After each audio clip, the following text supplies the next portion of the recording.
হয়তো বিভিন্ন জনের কাছে বিভিন্ন ভাবে শুনতে পারি। যেমন আপনি বললেন যে ডক্টর মোহাম্মদ ইউনূসকে হয়তো ব্যবহার করা হতে পারে, এটা বলেছে আপনার আপনার বিএনপির আপনার স্পোকসম্যান, তিনি বলেছেন। তা এখন ব্যাপারটা হলো যে ডক্টর মোহাম্মদ ইউনূস বিশ্বব্যাপী অত্যন্ত খ্যাতিসম্পন্ন লোক হলে আমি যেটা বলছি যে একান্তে দুইজন ব্যক্তি রুদ্ধদ্বার বৈঠক করেছে, সেখানে তাহলে ওই বিএনপির সূত্র থেকে অর্থাৎ তারেক রহমানের সূত্র থেকেই তিনি পেয়েছেন। ধরেন একটা নির্বাচন যদি হয়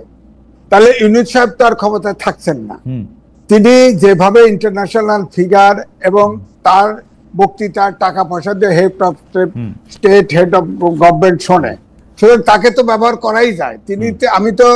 যখন ডক্টর মোহাম্মদ ইউনূস আওয়ামী লীগের সময় 6 তলায় হাঁটায় উঠায় লিফট বন্ধ করে, তখনও বলছি যে তিনি জাতীয় সম্পদ, তাকে তো আমরা জাতীয় স্বার্থে ব্যবহার করতে পারি, কারণ তার তো সারা বিশ্বব্যাপী কানেকশন আছে। সে অন্তর্বর্তীকালীন সরকারের এখন প্রধান, তিনি তার পরিচয় কিন্তু এখন কাজে আসছে না, কারণ অন্তর্বর্তীকালীন সরকার যে সবাই দেখা হলে বলে সাহায্য করব, যে সাহায্য চান, কিন্তু কেউ সাহায্য করে না, কারণ প্রত্যেকের পুঁজির কিন্তু নিরাপত্তা চায়। অন্তর্বর্তীকালীন সরকারের কাছে সেই নিরাপত্তা কোনো দেশই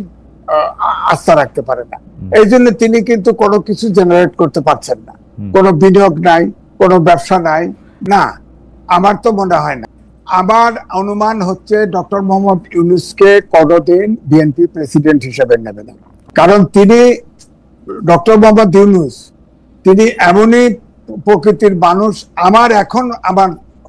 ধারণা হয়েছে তাকে নিলেই এই সরকারকে সে যা মনে চায় তাই করতে থাকবে, সে কারো কথা শোনে না। ডাইরেক্টলি বলেছে, একটা টেলিভিশনে আমার সামনে বলেছে, উনি বক্তৃতা করেন,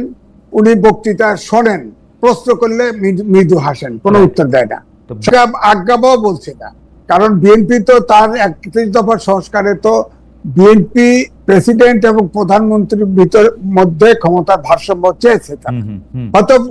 চাইবে, কিন্তু ডক্টর মোহাম্মদ ইউনূসের সাথে যদি আপনার প্রেসিডেন্ট তাকে বানাতে চায়, সে প্রধান শর্ত দিবে যে সরকার আমি প্রেসিডেন্ট ভেঙে দেওয়ার ক্ষমতা, এই ক্ষমতা দিতে হবে। সুতরাং এটা তো